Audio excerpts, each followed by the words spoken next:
मतलब वही आपका ऑफिस भी है, वही आपका कर्म भूमि भी है जहां पे आप काम कर रहे हैं। बैक्टीरिया, जितने भी जीवाणु होते हैं, क्लेमाइडोमोनास भी बता चुके हैं, क्लेमाइडोमोनास। उस पर आप देखेंगे हरे हरे धब्बे बन जाएंगे उस ब्रेड पर, उस पर बोला जाता है राइजोपस फंगस लग गया। मशरूम, मशरूम सुना होगा, खाया भी होगा, मशरूम खाए भी जाते हैं, ठीक है।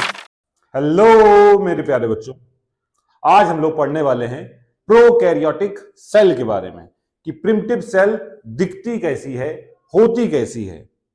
एक्चुअली किसी भी प्रकार की कोई भी सेल जो होती है वो एक 3D फिगर होता है। कैसा होता है? 3D, मतलब जैसे मार्कर दिख रहा है ना, ये 3D में है, लेंथ है, ब्रेथ है, हाइट है, उस हिसाब से। जैसे रूम है, लेंथ, ब्रेथ, हाइट, ये इसमें देखने को मिलता है। लेकिन हम लोगों का जो फिगर बनता है वो 2D फिगर होता है, मतलब 2 डायरेक्शन ही होती है, बोर्ड पे बनाया जाता है तो 2D फिगर ही दिखाई देता है। तो आपको इमेजिन करके चलना है कि आपको 3D फिगर दिखाया जा रहा है। जैसे अगर प्रोकैरियोटिक कोशिका की बात करें तो उसमें एग्जांपल है बैक्टीरिया। जो बैक्टीरिया कॉमन है वो है आपका rod shape bacteria. Rod shape, जैसे मार्कर दिख रहा है, ऐसे ही शेप का एक बैक्टीरिया होता है। अगर उसको हम ऐसे काट दें, सीधा काट दें, तो जैसा दिखाई देगा उसके अंदर वो फिगर आपको बना के दिया गया है। सिंपलेस्ट फिगर है, काफी बार पूछा भी जाता है। इसकी नेमिंग आपको अच्छे से आनी चाहिए और बनाने के लिए बड़ा सिंपल सा है। आपको एक कैप्सूल लाइक स्ट्रक्चर बनाना है और उसमें से ये फ्लैजिला निकाल देना है। चलिए बात करते हैं कौन कौन से स्ट्रक्चर देखने को मिल रहे हैं। दुनिया में कोई भी अगर सेल है तो उसमें मिनिमम 2-3 चीजें तो होनी ही चाहिए। जैसे एक तो बाउंड्री होनी चाहिए। बाउंड्री के अंदर एक लिक्विड भरा रहेगा जिसको बोलेंगे बेटा साइटोप्लाज्म, साइटोप्लाज्म बोल देंगे। कोशिका द्रव्य, कोशिका द्रव्य बोला जाता है, बहुत कॉमन है, सभी सेल्स में होगा अगर जीवित कोशिकाएं होंगी तो। बाहर ये सेल मेम्ब्रेन हो गया, बाउंड्री। और क्या देखने को मिलेगा बेटा? न्यूक्लियस देखने को मिलेगा। क्या देखने को मिलेगा? न्यूक्लियस देखने को मिलेगा। लेकिन न्यूक्लियस सभी में नहीं हो सकता, किसी में न्यूक्लियोइड होगा, किसी किसी में एब्सेंट होगा, लेकिन सेल मेम्ब्रेन और साइटोप्लाज्म सभी कोशिकाओं में होता है। वैसा ही इसमें भी होगा। ये आपको जो ब्लू कलर से लाइनिंग अंदर साइड पर दिख रही है, ये एक बाउंड्री है, इसका नाम है cell membrane. Cell membrane, Hindi में बोलते हैं कोशिका झिल्ली। कोशिका झिल्ली, इसका काम रहता है सेल के अंदर के मटेरियल को बाहर के मटेरियल से अलग करना, सेपरेट रखने का काम है। जैसे आपकी कमरे की दीवारों का काम है आपको बाहर के एनवायरनमेंट से बचा के रखना, सेपरेट रखना, उसी प्रकार से सेल मेम्ब्रेन भी ये काम करती है। समझे? अब देखो बेटा, सेल मेम्ब्रेन जो है कहीं कहीं पे अंदर धसी हुई लग रही है। ये फिंगर लाइक स्ट्रक्चर, ऐसा गोल गोल वेसाइकल बना हुआ है, ये बना हुआ है, इस प्रकार की स्ट्रक्चर दिखाई दे रहे हैं। तो सेल मेम्ब्रेन जब भी अंदर को घुसती है, अंदर को इस प्रकार से धसी हुई दिखाई देती है, तो इनको मिला के बोल दिया जाता है मीजोसोम। ये सभी मीजोसोम है। वैसे तो अलग अलग नाम है, लेकिन आप कॉमन याद रख सकते हैं। इन सबको क्या बोलेंगे बेटा? मीजोसोम बोलेंगे। क्या बोलेंगे? मीजोसोम बोलते हैं। इसका कार्य पूछा जाता है, मीजोसोम का काम क्या होता है? जिस प्रकार से यूकैरियोटिक कोशिका में माइटोकॉन्ड्रिया होता है जो एनर्जी बनाने का काम करता है, एटीपी बनाने का काम करता है, ठीक उसी प्रकार से मीजोसोम भी एनर्जी प्रोडक्शन का काम करता है, कोशिका को ऊर्जा देने का काम करेगा। ये मीजोसोम का स्ट्रक्चर। और भी इसके अनेक काम है, जैसे डीएनए को तोड़ने का, रेप्लिकेट करने का, कोशिका विभाजन में मदद करना, सेल के सिक्रीशन में मदद करना, एक जगह से दूसरी जगह चीजें भेजनी होंगी तब भी मीजोसोम काम में आएगा। तो इसके थोड़ा 2-4 काम लिखते हैं। मीजोसोम के कार्य क्या क्या है? मीजोसोम के कार्य क्या क्या है? बहुत इंपॉर्टेंट क्वेश्चन है। पहला तो आपका इसका कार्य लिख सकते हैं, इसका काम है एनर्जी प्रोडक्शन में, एनर्जी प्रोडक्शन, एनर्जी प्रोड्यूस करता है। तो बोल सकते हैं ये माइटोकॉन्ड्रिया के जैसा कार्य करता है। कैसा काम करता है? माइटोकॉन्ड्रिया माइटोकॉन्ड्रिया जैसा, माइटोकॉन्ड्रिया है नहीं, माइटोकॉन्ड्रिया जैसा काम करता है, ठीक है, माइटोकॉन्ड्रिया जैसा। दूसरा काम इसका क्या है, डीएनए का रेप्लिकेशन, डीएनए की कॉपी बनाना, डीएनए की कॉपी बनाने में काम करवाएगा, कोश का विभाजन करवाएगा, कोशिका का विभाजन करने में हेल्प करता है। और किसमें हेल्प करता है, ये आपके सिक्रीशन में हेल्प करेगा, सेल के जो सिक्रीशंस हो रहे हैं उनको एक जगह से दूसरी जगह पहुंचाने का काम भी करता है। कौन करेगा, मीजोसोम। मीजोसोम होता क्या है, सेल मेम्ब्रेन के अंदर साइड की ग्रोथ को मीजोसोम कह दिया जाता है। आपको एक और स्ट्रक्चर दिखाई दे रहा है ग्रीन कलर से, इसको बोल देते हैं, ये भी सेल मेम्ब्रेन पर ही बना है, सेल मेम्ब्रेन अंदर साइड पे धस गई है, इसको बोलते हैं बेटा क्रोमेटोफोर, क्रोमेटोफोर। अब जरा इसका मतलब समझो, क्रोमेटोफोर सभी बैक्टीरिया में देखने को नहीं मिलता है, किसी किसी में देखने को मिलेगा। क्रोमा मतलब होता है कलर, क्रोमा मतलब होता है कलर, और फोर मतलब होता है बियरर, रखने वाला, रखने वाला मतलब ऐसा कुछ जिसमें कलर होता है उसको क्या बोल देते हैं, क्रोमेटोफोर बोला जाता है। क्या बोला जाता है बेटा, क्रोमेटोफोर बोला जाएगा। ऐसा कोई चीज जिसपे कलर होता है उसको क्रोमेटोफोर बोलते हैं।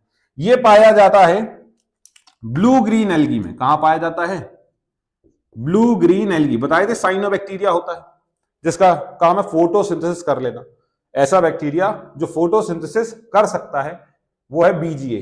उसमें फोटोसिंथेसिस करने के लिए, प्रकाश संश्लेषण करने के लिए क्या पाए जाते हैं, क्रोमेटोफोर पाए जाते हैं। तो इसका काम क्या है, क्रोमेटोफोर क्या करवाता है, प्रकाश संश्लेषण कराता है। क्या कराता है, प्रकाश संश्लेषण कराएगा। कहां पर, बैक्टीरिया में प्रकाश संश्लेषण कराता है, भोजन बनाने का काम करवा देता है। समझ गए। तो सेल मेम्ब्रेन की इंटरनल ग्रोथ मीजोसोम कहलाएगी जिसके ये काम है, क्रोमेटोफोर कहलाएगी जो बीजीए में देखने को मिलती है, जो प्रकाश संश्लेषण कराती है। अगर सेल मेम्ब्रेन बाहर साइड को ग्रोथ कर जाए तो इसको बोलते हैं बेटा फ्लैजिला। क्या बोलते हैं, फ्लैजिला बोला जाता है, कसाब बोला जाता है। क्या बोला जाता है, कसाब। इसका काम होता है बैक्टीरिया को एक जगह से दूसरी जगह लेके जाना। ये क्या करवाता है, किसमें काम आएगा, लोकोमोशन में, गमन में हेल्प करता है। किसमें हेल्प करता है बेटा, गमन में हेल्प करता है, लोकोमोशन कराता है, बैक्टीरिया को एक जगह से दूसरी जगह ले जाने का काम करता है। इसी से कुछ छोटे छोटे फिंगर लाइक स्ट्रक्चर आपको पूरे बैक्टीरिया सेल पे देखने को मिलते हैं। इनको बोला जाता है फिम्ब्री। क्या बोला जाता है, फिम्ब्री बोला जाता है। जैसे ब्रश सुबह सुबह आप करते होंगे, जैसे ब्रश में छोटे छोटे ब्रिसल्स निकले होते हैं, वैसे ही इसके भी छोटे छोटे ब्रिसल्स निकले होते हैं। फिम्ब्री बोला जाएगा इनको। क्या बोला जाएगा, फिम्ब्री। याद रखना, प्रोकैरियोटिक सेल में छोटी छोटी जो ग्रोथ है उसको फिम्ब्री बोलते हैं, सीलिया नहीं बोलते हैं। तो अगर कहीं नोट्स में गलती हुई हो, किसी ने गलत पढ़ाया तो उसको सही कर लेना। इसको क्या बोलते हैं, फिम्ब्री बोलते हैं। इनका काम क्या होता है, अब ये छोटे छोटे ब्रिसल्स हैं तो ये बैक्टीरिया को एक जगह पकड़ के रखने में हेल्प करते हैं। जैसे समझो बैक्टीरिया बढ़िया नदियों में घूम रहा है, नालियों में घूम रहा है, मस्त घूम रहा है। अब इसको एक बढ़िया व्यू चाहिए कि अच्छा एक जगह बैठ के हम नजारा ले सके, तो उसको पकड़ बनाने का काम कौन करेगा, फिम्ब्री करेगा। मान लो ये किसी के शरीर में इंटर हो गया तो किसी ऑर्गन से चिपकने में मदद कौन करेगा, फिम्ब्री करेगा। तो ये चिपकने में मदद करता है और ये फ्लैजिला जो होता है ये चलने में मदद करता है। तो फिम्ब्री में लिख सकते हैं बेटा, ये किसमें हेल्प करेगा, चिपकने में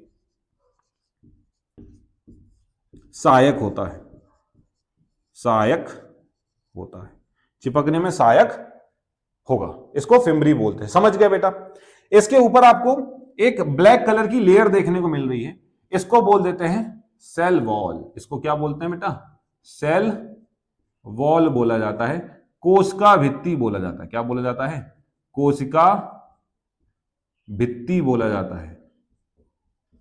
एक एक्स्ट्रा बाउंड्री होती है सेल मेम्ब्रेन के चारों ओर जो इसको प्रोटेक्ट करने का काम करती है। बैक्टीरिया को प्रोटेक्शन देना है तो कौन प्रोटेक्ट करेगा, सेल वॉल प्रोटेक्ट करती है। जो इसके चारों ओर पाई जाती है। क्लियर? सेल मेम्ब्रेन समझ गए, कोशिका भित्ति समझ गए। इसके अंदर जो भी लिक्विड पड़ा होगा उसको क्या बोलेंगे बेटा? उसको बोलोगे साइटोप्लाज्म। क्या बोलोगे? साइटोप्लाज्म भरा हुआ है। साइटोप्लाज्म मतलब कोशिका द्रव्य। क्या बोलते हैं इसको? कोशिका द्रव्य भरा हुआ है। इसमें आपको ये जो ब्लैक ब्लैक डॉट दिखाई दे रहे हैं, ये जो ब्लैक ब्लैक डॉट दिखाई दे रहे हैं, ये है बेटा राइबोसोम। क्या है? ये है राइबोसोम। ये सारे स्ट्रक्चर आपको पढ़ने हैं, अभी क्लासेस और होंगी उसमें अच्छे से समझाया जाएगा। राइबोसोम वो भी कौन से? 70S टाइप के राइबोसोम देखने को मिलते हैं। ठीक है, अब यहां पे कहीं न्यूक्लियस नहीं दिख रहा, बस न्यूक्लियस के जैसा दिखाई दे रहा है। ये एक डेंस स्ट्रक्चर, इसको बोल देते हैं न्यूक्लियोइड। क्या बोलते हैं बेटा? इसको बोलते हैं न्यूक्लियोइड। केंद्रक जैसा, केंद्रक जैसा होता है, केंद्रक नहीं होता, क्योंकि प्रोकैरियोटिक कोशिका में बताया था कि आपका न्यूक्लियस के चारों ओर झिल्ली नहीं पाई जाती, केंद्रक झिल्ली नहीं होती, तो जो भी मटेरियल है वो ऐसे ही साइटोप्लाज्म में ही पड़ा रहता है, इसलिए इसको न्यूक्लियोइड बोल देते हैं, न्यूक्लियस के जैसा बोल देते हैं। इसमें मेन जीनोमिक मटेरियल होता है। क्या है? ये जो दिख रहा है ये क्या है बेटा? मेन जीनोमिक मटेरियल है। जीनोमिक मटेरियल है। जीनोमिक मटेरियल क्या होता है? जीनोमिक मटेरियल वो चीज जिसमें इंफॉर्मेशन होती है, सूचना होती है कि आखिरकार बैक्टीरिया दिखेगा कैसा, होगा कैसा, कार्य क्या करेगा, फ्लैजला होगा कि नहीं होगा, चल पाएगा कि नहीं चल पाएगा, डिसीज कर पाएगा कि नहीं कर पाएगा। तो ये सारी जानकारी कहां होती है? न्यूक्लियोइड के अंदर होती है। जैसे हम लोग इंसान, कैसे इंसान बने? क्योंकि इसके अंदर, हम सबके अंदर, हर एक कोशिका में जेनेटिक मटेरियल है जो अपने माता पिता से मिला हुआ है। वैसे ही इसका भी ये जेनेटिक मटेरियल है, आनुवांशिक सूचनाएं हैं जो बताती हैं कि बैक्टीरिया कैसा दिखेगा। तो मेन जीनोमिक मटेरियल को क्या कह देते हैं? न्यूक्लियोइड कह देते हैं। अब ये जो मेन जीनोमिक मटेरियल है ये सिर्फ एक क्रोमोसोम होता है। क्या होता है? सिंगल क्रोमोसोम होता है। कैसा होता है बेटा? सिंगल क्रोमोसोम, जिसमें ही सारी जानकारी होती है। वो भी कैसा पड़ा हुआ है? सर्कुलर पड़ा हुआ है, डबल स्टैंडर्ड सर्कुलर। दो स्ट्रैंड हैं इसके, दो धागे हैं, वो भी घूमे हुए हैं, तो इसको लिख सकते हैं double stranded circular, circular DNA के फॉर्म में होता है। अब जैसे इसमें लिखा सिंगल क्रोमोसोम है, इसमें बैक्टीरिया में कैसा है? एक ही क्रोमोसोम देखने को मिलता है। मनुष्य में कितने होते हैं? मनुष्य में होते हैं 23 जोड़ी क्रोमोसोम। हर एक कोशिका में 23 जोड़ी क्रोमोसोम होते हैं, जिसपे सारी जानकारी लिखी होती है, हेड टू टो क्या होगा, सब कुछ जानकारी हर एक सेल में होती है। वैसे इसकी जानकारी इस सिंगल क्रोमोसोम में है, इसको बोल देते हैं न्यूक्लियोइड। आप इतना भी लिखोगे काम चल जाएगा। दूसरा ये वाले स्ट्रक्चर देखिए बेटा, ये जो दिख रहे हैं इनको बोलते हैं प्लाज्मिड। क्या बोलते हैं?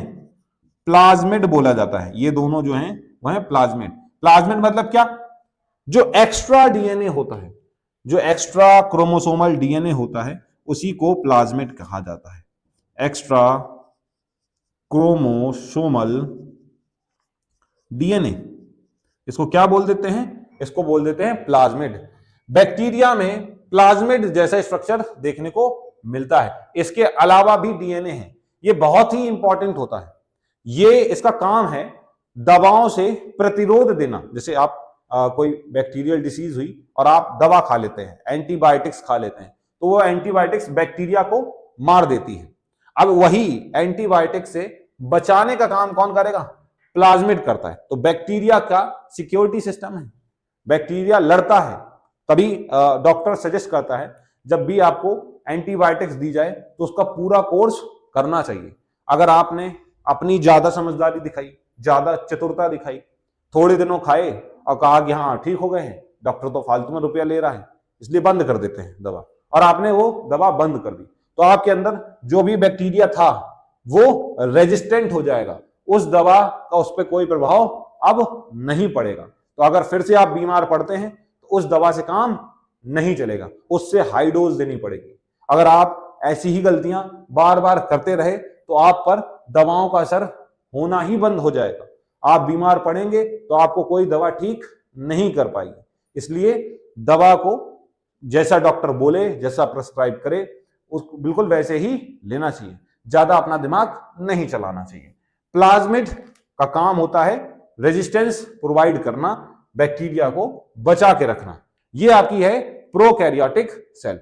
अच्छा, जो प्रोकैरियोटिक सेल है, आपको जैसे लिखा सेल वॉल, सेल मेम्ब्रेन, कहीं कहीं पे लिख के आता है बेटा सेल एनवलप। क्या लिख के आता है? Cell envelope. इसको जरा जानकारी लीजिए इसकी क्या होता है। सेल एनवलप लिखा है, उसका मतलब क्या है? सेल एनवलप का मतलब है 3 लेयर। क्या मतलब है? 3 लेयर। सबसे बाहर एक होगी ग्लाइकोकैलिक्स, उसके अंदर होगी सेल वॉल, और उसके अंदर होगी सेल मेम्ब्रेन। सेल मेम्ब्रेन, इन तीनों को मिला के सेल एनवलप बोला जाता है। जैसे आपको ये स्ट्रक्चर दिखाई दे रहा है, सेल वॉल है, सेल मेम्ब्रेन है। अगर मैं इसके ऊपर एक और स्ट्रक्चर बना दूं ऐसे, इसको बोलने लगे ग्लाइकोकैलिक्स। क्या बोलने लगे? ग्लाइकोकैलिक्स। अब ये ग्लाइकोकैलिक्स की खासियत है, ये 2 प्रकार का हो सकता है। किसी किसी बैक्टीरिया में एकदम स्लाइम, जैसे आपने स्लाइम का नाम सुना होगा। स्लाइम होता है जिससे आप बच्चे खेलते हैं, वो अलग प्रकार की मिट्टी आती है, मिट्टी तो नहीं बोल सकते, उसके खिलौने बनाते हैं। स्लाइम होता है एकदम चिपचिपा सा होगा, स्मूथ होता है, उसको स्लाइम बोलते हैं। तो एक तो स्लाइम लेयर हो सकती है और दूसरी एकदम ठोस हो सकती है। ठोस होगी तो उसको हम लोग कैप्सूल बोल देते हैं। क्या बोल देते हैं? कैप्सूल। यहां पे समझो ग्लाइकोकैलिक्स अगर सॉफ्ट है, कैसा है? सॉफ्ट है तो उसका अलग नाम होगा, और अगर हार्ड है तो उसका अलग नाम है। सॉफ्ट होगा तो उसको क्या बोल देंगे बेटा? स्लाइम लेयर बोल देंगे। क्या बोल देंगे? स्लाइम लेयर बना हुआ है। और अगर हार्ड है तो उसी को क्या बोल देंगे? कैप्सूल बोल देते हैं। उसके अंदर क्या होगा? सेल वॉल होगा, फिर सेल मेम्ब्रेन होगा, तीनों को मिला के सेल एनवलप बोलते हैं। इनका काम होता है प्रोकैरियोटिक सेल को, बैक्टीरिया को बचा के रखना, अच्छे से प्रोटेक्ट करने का काम होता है। आगे जब आप 11th क्लास में जाओगे तो ये ग्लाइकोकैलिक्स के अकॉर्डिंग आपको ग्राम स्टेनिंग भी पढ़नी होगी कि बैक्टीरिया को किस प्रकार से स्टेन किया जाता है। अभी के लिए इतना काफी है, इसको अच्छे से प्रिपेयर कर लेना है। ओके, कोई डाउट हो तो कमेंट सेक्शन में जरूर बताइए। तब तक के लिए थैंक यू। जय हिंद, जय भारत।